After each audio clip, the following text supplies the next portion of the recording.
and we will continue to do that, and we will do it again tonight. Americans, it's time for This Week in Unnecessary Censorship.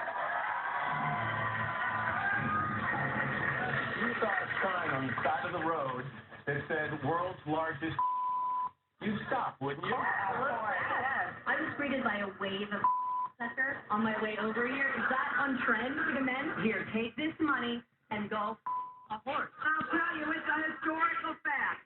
The economy does better when we have a in the White House.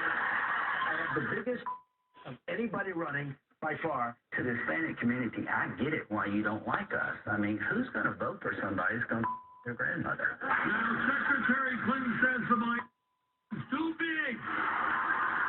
Why would somebody's 400? Because they're lobbyists. You're in for another treat this weekend on our First Coast Fest is here, and a lot of people are very excited about this. I do think that he is holding on to his and that is interesting. You want to come in here with pissy attitude?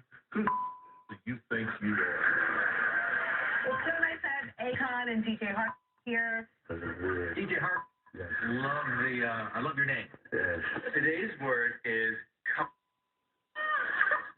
now, Vicky, you can tell them what means. Oh, no, I couldn't possibly.